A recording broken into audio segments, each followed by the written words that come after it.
Well, the calendar says it is March and the madness is underway. Boy, the SEC tournament is going to be absolutely crazy with Auburn and Alabama playing the way they are. Florida, that guy. Oh, we got to talk to him about what happened Saturday. Hey, it's the Food City Locker Room presented by Garza Law. This is the Players Show.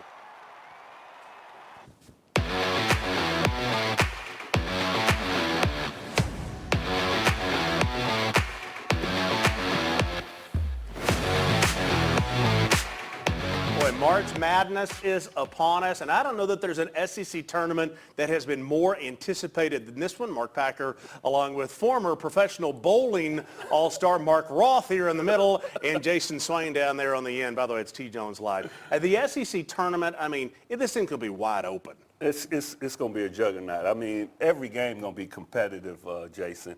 I mean, you got so many good teams, and they talking about maybe 12 to 14 teams from the SEC getting into the NCAA tournament, and that is stellar.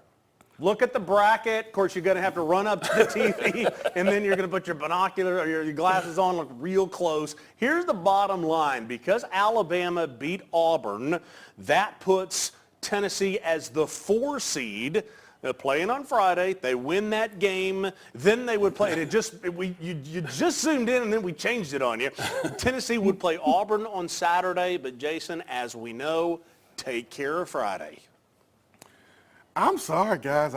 I'm looking at this bracket, and I do not understand the benefit for the top 4 seeds to try to win this tournament. Dude, we've had this conversation. I'm sorry. You don't run guys out there and say, hey, don't try real hard, guys, so we can go ahead and go home. Ain't nobody going to do that. This league is so physical.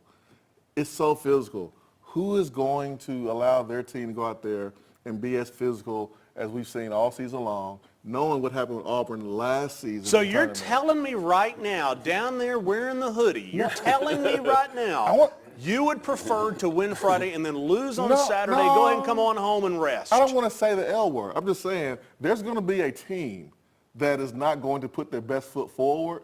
We saw an Auburn against Texas. We saw an Auburn against Texas A&M. That was not an Auburn team that was really trying to win that game, in my opinion. Are we going to see that type of breaking news, conspiracy theory in the locker room approach in the SEC tournament from one of the top 4 or 5 seeds? Me and my man, we rarely disagree on things. We always right in on lockstep. Par with exactly. Lockstep. You know that. Lockstep. These guys, we got a guy named Zakai Zeigler in studio. He want to win every game he plays. I know he does. And that goes for the players at Alabama, Auburn, Florida, Texas A&M, and the like. Everybody wants to win. Everybody wants to be SEC tournament champions, and that's just a feather in the cap and something they can tell their grandkids down the line. The players do, but the players don't control substitution. Okay, wait a minute. This is a guy who did substitution and probably still does at Johnson University, who, by the way, congratulations, made the tournament. Thank you. We made the NAIA Big national tournament. All the credit goes to the players and the coaches, but I'm happy for our team. But, hey, would you, to Jason's point, would you adjust the substitution patterns in an effort not to not win, but in an effort to keep your guys fresh, and if you didn't win, it would be okay?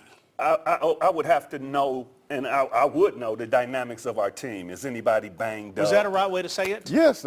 Is anybody banged up? And, hey, we definitely got our seed in line, and we got our place in the tournament. That's what's most important. That's what's most salient. It would all depend on the Knicks. Listen, no one's going to admit it. Like no one's going to admit it. No one's going to talk about it because it's the pink elephant in the room. But remember what Bruce Pearl said about last year's run. They won the SEC tournament, and they traveled across country, and they lost early. And he said it this year. It affected him. No coach is going to admit it, but we'll see when they start doing substitution patterns. And the normal starters that play 35, 36, 37, my man Zakai Zeigler over here plays 38 minutes a game. Is he going to play 38 minutes a game the whole SEC tournament? are those normal starters So- playing the same minutes in the game? Okay. So let's go to who was on Bruce Pearl's staff at Tennessee and Auburn. Right. Former associate head coach, had a record of 5-1 when he filled in for Bruce. I believe anyway that's your story and you're sticking to it. Was there ever a conversation going to tournament time in the SEC tournament? The substitution pattern is to keep our guys fresh? Never. We always wanted to win each and every time, each and every SEC tournament. We wanted to win, and whatever we had to do, win. At all costs? At all costs. We'll see this week. We'll see which team takes the foot off the gas a little bit. Okay. We'll see who really wants to go win that SEC tournament. It's going to be great because the season has been great. I'm going to connect the dots here a little bit to what Jay Swain brought up and back to a knowledge that you have of Bruce Pearl, who's just had the conversation. Do you believe in your heart that he would, I'm not throwing a conspiracy theory out, I'm just asking, do you believe that a coach who said last year it may have cost them might adjust the way he goes into the SEC tournament because he felt like it cost him a year ago? Nope, I don't think so. I think he's out to be the #1 overall seed in the NCAA tournament. And if they don't win the SEC championship and Duke wins the ACC championship, that would be problematic for him, and he wouldn't like that. Okay. I know him. So, do we think Tennessee has anything to lose or gain by the SEC tournament, or do we believe where we stand or sit right now that this team is a #2 seed no matter what they do at the tournament? Jason. I think they are our #2 seed no matter what they do at the tournament. Last year, I was doing a show On a radio. on location on the radio. Okay. And Tennessee was playing Mississippi State at the time. Yep. I was so upset with how we played because we laid an egg. Right. Mississippi State pushed us around. Yeah. We were turning the ball over. They played harder than us. Yeah. We went out the first round. The other team that went out in the first round was Alabama. Alabama and Tennessee were the last two teams standing last year in the NCAA tournament. So I'm approaching this like, yes, as a fan, I want to win every game. And I'm a player, of course I want to win every game. But at the same time, you want to be fresh. Like you want to be as fresh as long as possible, as early as possible. So do you really want to play that Sunday game? And we've seen Tennessee in recent years fight for the #1 seed, have the #2 seed, win the SEC tournament, and not get the #1 seed. So do they really pay attention to the conference tournament? Can I just say this? I've never, in all the years I've been on a set with T. Jones Live, seen him stare off into space as long as he just did while you were talking, trying to formulate his thoughts because he believes what you're saying is unbelievable. It's facts. Well, Jason, It's facts. It happened. accomplished football player, and you guys play, once every week. Your body has to heal, right? If they play in the SEC tournament finals on Sunday, they wouldn't play until Thursday or Friday, Jason. That's 4 days. I guess it was a coincidence That's last 4 year. days. You know how these guys play AAU basketball. They play 5 get it. games in a day. I get it. Alabama and Tennessee was the last two teams standing last year. First two teams that got bounced in the SEC tournament. So it must be a coincidence. Here's what I really don't know, and we're going to have to talk about this during the commercial break, okay? By the way, Amari Jefferson, new Tennessee wide receiver transfer from Alabama, is going to join us third segment of the show, so you'll get to meet him now that spring football has started. But here's what we've got to talk about, is how do we handle any of this conversation with Zakai?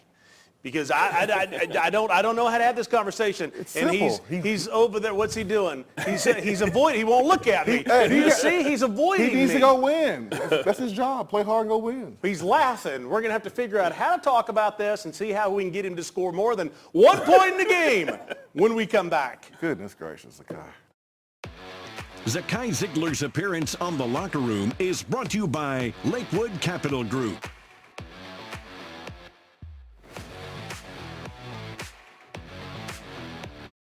Attention shoppers, don't forget to ask our certified butchers for great recipe tips.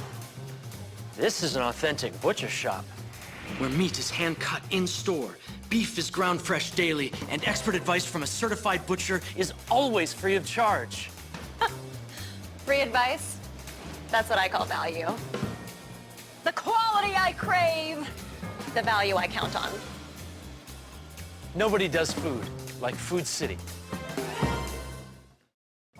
At Glass Doctor, our trained specialists are experts at fixing foggy and cracked glass.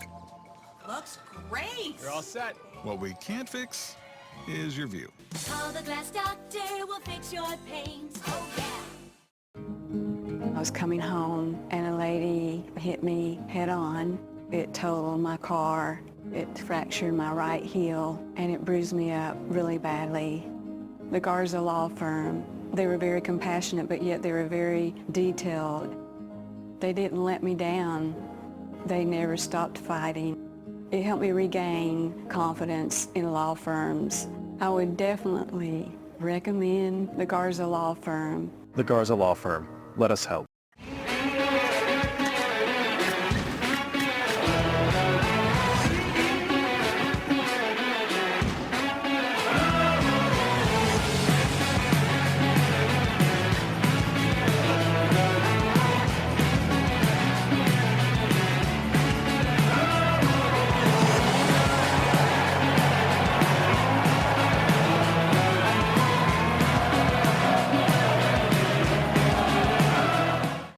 I was the star around here until Glass Doctor installed this perfect shower enclosure.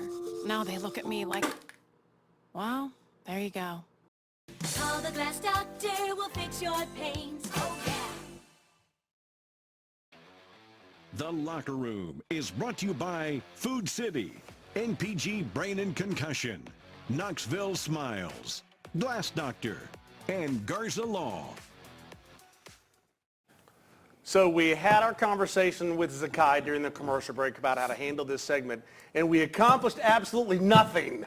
Okay, so let's bring in Zakai. Zakai, let's just go ahead and throw it out to you. What's the attitude going to the SEC tournament? Is there any yellow light at the intersection? Is it just green? Just green. Like, I mean, every time we step out on the court, we want to prove that we're the better team. We want to win the game. But like what Jason was saying, I mean, some teams, like, they lost early last year and they got more rest time, but that don't really mean nothing to us, really. Like we want to go out there and win every single game. I don't think we'll lose a game and feel okay with the loss. Yeah, I mean, it's the NCAA tournament. It's the SEC tournament that catapults you into the NCAA tournament. Let me ask you what your mindset is on winning a SEC tournament championship. What's your mindset to accomplish that goal? He just said it. No, but I get what you're saying, but I'm saying, like, we're in the best conference in the country. For us to win that tournament, or for any team to win that tournament, and that's the best conference ever. Like, who don't want to go out there and win that tournament? You know what I'm saying? Like, we want to go out there and win, and it's going to mean a lot to us. Just knowing down the line that we played in the best conference ever and we won this tournament, it's going to mean a lot to us. You know, being an athlete at Tennessee, or being an athlete at this stage of the game, period, you know, there's a lot of pride, there's a lot of toughness that go into being able to play at this level. But no player is ready for senior day and the emotions that come with it. How did you handle it? I know you were preparing for it, but no one can really prepare for it. How did you handle senior day yesterday? Not well. He only scored 1 point. Okay, sorry. Emotionally. Emotionally, I felt like, I handled it pretty well. You know, on the court, I obviously wish I would have played a little better. Smart guy over there. But, you know, I feel like I handled it well. You know, like seeing my family, you know, seeing them, some of them, like, super happy for me, crying tears of joy, you know, seeing Coach Barnes cry a little bit, like, it just meant a lot to me. And it was crazy just to see like how much everybody cared. But, you know, emotionally, I did a really well job. Look at that. In all seriousness, what does that moment mean between you two guys? Oh, it means a lot. It means a lot. You know, he told me he loved me and that he loved me more than I can even imagine. And, you know, I know how much love Coach Barnes got for me. And for him to just say something like that, and I know how much that he has my back, it just means a whole lot, really. It's going to be wacky when everybody gets another year of eligibility in your back next year. Okay, so let's move past that just a little bit, and then T. Jones, I'll let you go next. Yeah, I just wanted to say ZZ had New York City in the house yesterday. I was there in the front row, and I seen a lot of the people that I know that he knows. Tell me a little bit about your AAU coach, your dad being there, all your relatives, and things of that nature. Yeah, I mean, my dad was able to come, my mom, my nephews, sisters, my aunt, and I had some cousins there, and then my coaches from my AAU team, Coach Shandu and Coach Doyle from Brooklyn, they ended up surprising me coming down to the game, and it was crazy seeing them there because I had talked to them about a week before, and they had told me they was going to try to make it down there, let me know. And I was just like, all right, I try not to think about it too much. And coming out the warm-ups, and I just seen them out there, like it meant a lot. Like I knew that he put some other stuff to the side to make some time down to come see me play. So it really meant a lot to me. It really did. It's awesome. You've had some postseason experience. This is your potentially last run as a senior. What did you learn from the other runs in the tournament that you feel like you're more prepared for this year that you're going to take advantage of? Really just the little details, like listening to the coaches on every single details. And like this is the time that, what we scouting, that's what we have to do. Like you can't just go rogue or go on your own a little bit. Like the coaches is telling us everything for a reason. So just listening to those little small details, and, everybody staying within the game, and it's more a mental game just as much as it is physical. So just knowing those little things like that it's gonna help me out a lot. Zakai, one of the fun things about having you in every week is really getting to know you, and it's been a whole lot of fun. Watching you play and watching games, and sometimes I'm there and sometimes I'm at home and my wife and I are watching. There are times that I'll say, okay, look out, he's mad. Zakai just got mad. How much does it change your game? Because it always seems to happen like second half. You get mad. How different do you play when you change that mindset? I feel like I just play more aggressive, honestly. But okay. I wouldn't even say that it's the second half just being that I'm coming out playing mad, but it's more so in knowing that a lot of teams, they stick to the scouting report really well in the first half, and the second half they fade away. So, I really read the defense a lot more in the first half, and in the second half I feel like a lot of things will open up more. So I don't really feel like that it turns out that I'm getting mad, but I just feel like I know that people are going to let up a little bit more, and I'm be able to have these openings in these spots. Okay. What I've seen since I've been back in Knoxville is a love affair that the Tennessee fans have with you. Can you explain that love affair that you have for the Tennessee fans and the Tennessee faithful? Man, it's amazing. Sometimes I just go outside and I just might walk around knowing that, some people might come up to me and might try to stop me and take pictures, just want to have a little conversation, but knowing that it will mean so much to them, it means a lot to me too, because, just knowing that I could sit there and talk to somebody for 5 minutes and they can make their whole day, it can make their whole month. They'll go out there, they'll tell their mom and dads about it, or some people might tell their kids about it. It means a lot to me just knowing that I have that type of impact on the community. All right, we'll let you go. It's your last show because March Madness gets started. We kind of keep alluding to there's always that chance. The NCAA may give an extra year of eligibility. There's always that slight chance. You never know what happens. That's why we say we don't know. If something happens, you better be back with us next year. I'm not making you answer the question. Good luck in the tournament, okay? Appreciate it, little man. It's a little mark to you, by the way. All right, let's take a break. We'll come back. Tennessee wide receiver Amari Jefferson in studio when we come back. The Locker Room is brought to you by Food City, Exterior Home Solutions, D1 Training, Lakewood Capital Group, Ted Russell Ford, and Garza Law. Attention shoppers, don't forget to ask our certified butchers for great recipe tips. This is an authentic butcher shop, where meat is hand-cut in-store, beef is ground fresh daily, and expert advice from a certified butcher is always free of charge. Free advice? That's what I call value. The quality I crave, the value I count on. Nobody does food like Food City. I see Marco's role in the community as somebody that people can look up to. Marcos Garza is very thoughtful. He pays attention to the needs of the people in the community. He's somebody that's very unselfish, somebody that's going to always be there. Marcos Garza will work as hard as he can to get the best results for you. In the future, no matter where I'm playing, no matter what the team I'm playing for, I'll always be on Garza's team. The Garza Law Firm is Mama Zizi approved. The Garza Law Firm. Let us help. Let's go, baby. Let's go. Hey, Sterl, you ready to go to the top? Man, I can't believe you guys been doing this for 25 years. Oh, baby. Now this is what I call a rooftop party. We have 25 years experience in roofing and exterior renovations, and we're backed by the best. Are you ready to get your rooftop party started? Give us a call, 865-524-5888. Knoxville Smile depends on us to make you smile better. Knoxville Smiles, are you happy with your smile today? Knoxville Smiles, we're all about smiles. Hey Lance, what makes you smile? Pancake blocks. When a family needs a fence, it's more than a piece of wood or metal. It's a place where your pets are kept safe. It's a place where memories are made. It's what helps make your house a home. At Knox Fence, we have decades of experience in residential and commercial fencing. Whether you're looking for safety, security, or privacy, we would love to help your family make your house a home. Call Knox Fence today at 865-414-8713 or visit us online at knoxfence.com. Hi, I'm Dr. Jody Griffin. I'm a dentist here in Knoxville, Tennessee. In 22, I had a wakeboard tower hit me on the head and give me a concussion. In my office, I show x-rays to my patients so they can see their teeth. I needed somebody to do the same thing for my brain, so I went to MPG. They did an EEG of my brain, and they were able to show me the activity of my brain and give me a diagnosis and a treatment plan. So I choose MPG because brains is what they do, and that's all they do.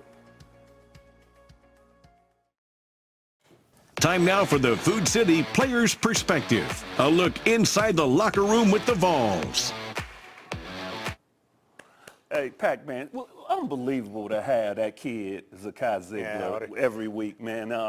I kind of shedded a tear at the senior day ceremonies yesterday. He's a solid, well-vested individual, and I love him. We hugged it up on the way out and said, if you happen to be back, you better be back. We're running back. Okay, speaking of running it back, let's bring in Jason Swain and Amari Jefferson, Tennessee wide receiver, transfer from Alabama, welcoming him back home to Tennessee where he ought to be. Swain. Oh, man, y'all was cute right there, man. It was good. Well, it was nice. It was sappy. It was emotional. It definitely was. Man, it's good to have you here, man. Transferred over from Alabama, playing the receiver position. How does it feel to be playing for the home state? You're from Chattanooga. How does it feel to officially be a Volunteer? Oh, man, it feels great. Just feeling the love from the fan base already. Just being a Tennessee kid, seeing the Vols, they got one of the craziest fan bases in the country. And, being from Tennessee, just feeling that hometown love, it's been great so far. What do you think you bring to the room? I know you got a chance to watch Tennessee a little bit. You were out last year, so you got a chance to watch more football than play. Yeah. What do you see in Tennessee that you feel like you bring to the table? Definitely a guy that can just make plays after the catch. I think the thing that really separates receivers is, their ability after the catch. And, I think that's probably the strongest part of my game is just, after, the catch, being able to, make plays, score touchdowns, do different stuff like that. So I think it'll bring a lot of explosiveness to the room. Watching the SEC last year, again, I said, you sat out last year, but Ryan Williams was unbelievable, one of the best freshman receivers in the country. You got a chance to watch Tennessee, Alabama play. What did you feel like you gained or learned not playing your first year in college in the SEC? No, definitely. Just spending a year in the SEC, just understanding how the game works and how it complicated and how serious, SEC football is. My time at Alabama, I got to learn from a lot of older guys. Just guys like Malachi Moore. I was pretty close with him. Just watching how they work and guys that are going on to the NFL and guys that have been in the program and then also the program, but in the SEC for 4 or 5 years, seeing how they work, seeing how they take care of their bodies. So I didn't get to play my freshman year, but just seeing how they, took care of their bodies and went about the game and stuff like that, it was very critical for me to, understand that. Yeah, not playing your freshman year, it'll wind up being a blessing in disguise. You watch, you see what I'm talking about. You and Miles Kitselman on the Tennessee team, both former Alabama players. The chemistry you got to have with the quarterback is super, super important. He was able to develop that with Nico. How have you been able to kind of work on that chemistry with Nico so far since you've been here? Yeah, definitely just every day we're in the building, just saying what's up, different stuff like that. And then, we're on the field trying to get as many reps as we can together, through the short amount of time we have. We've only had one spring practice so far. So, throughout the spring and summer and, fall camp and stuff like that, our chemistry will continue to grow. And so it's really probably just really about being around each other, getting a feel for each other, getting comfortable with each other, and then the rest will take care of itself. I know it's only been one practice, but you do have the winter workouts that lead up to the spring, and, you do a lot of your conditioning to prepare yourself to do spring. Offensively, have you been able to adjust with the tempo, the speed of the game? Have you been able to adjust from the Alabama offensive system to Tennessee's offensive system pretty well so far. Yeah, definitely. I mean, they definitely, our coaching staff has done a great job with the guys that have just came in and the young guys, getting us in the building a lot, meeting a lot, walking through different stuff like that, just to make sure when we get out there, we can play with speed, play with confidence, because that's very important as young players and then guys fresh in the offense. To, once we get on the practice field, not really think, just go out there and play and, play with speed and stuff like that. So. Absolutely. The receiver position, more athletic, be younger, but I'm looking for more explosion because of Amari Jefferson. You were asking for it, Swain. You're asking for a little bit more in the wide receiver room. You're right about that. You got it. I got it. We'll take a break. We're going to talk about keys to an SEC run for Tennessee when we come back. Hi, I'm Laura Ash, your West Knoxville State Farm agent. I've been here in the Renaissance for 17 years, and I'd love to help your young football players or anyone with their car insurance, home insurance, and life insurance. Give me a call at Laura Ash State Farm. I see Marco's role in the community as somebody that people can look up to. Marcos Garza is very thoughtful. He pays attention to the needs of the people in the community. He's somebody that's very unselfish, somebody that's going to always be there. Marcos Garza will work as hard as he can to get the best results for you. In the future, no matter where I'm playing, no matter what the team I'm playing for, I'll always be on Garza's team. The Garza Law Firm is Mama Zizi approved. The Garza Law Firm. Let us help. What's up, guys? It's Devin Driscoll, owner of D1 Sports Training. We know in 2024, convenience is king, so we have locations not just in Hardin Valley, but now one in Maryville, in Farragut, and in Morristown, with more soon to come. So keep an eye out. We want to bring D1 Sports Training to everyone in East Tennessee.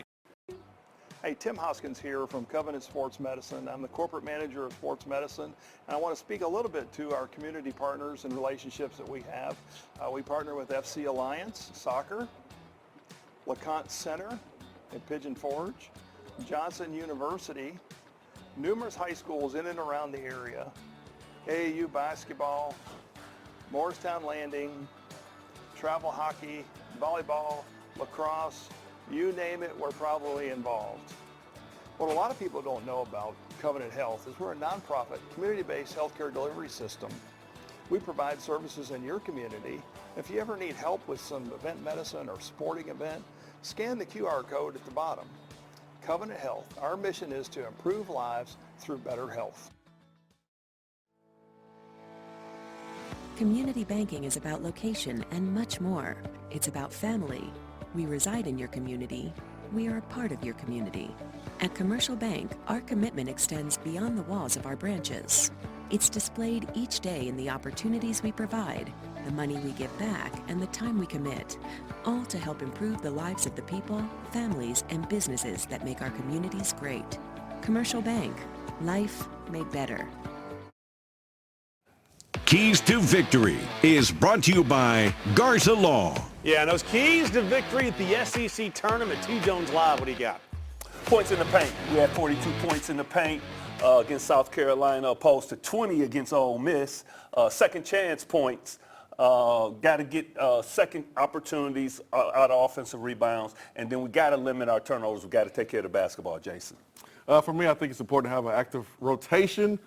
Substitutions, get a lot of guys in there. Oh, here we go. Get a lot of guys in Still there. on it. I don't want Zakai playing 40 minutes. So active rotation, I think, is important so you can be fresh as possible. Hey, win the game. Don't get me wrong, but active rotation for sure. I will say this. I've never watched the SEC tournament the way that I'm going to this weekend, especially when I see somebody like Auburn with the point that you made. What's the minutes? What are the minutes? It's not trying to win or lose. It's just how are you playing it? What are the minutes of your stars? Tennessee starts that tournament on Friday. We'll see you next Sunday on the Food City Locker Room presented by Garza Law. This is the Players Show.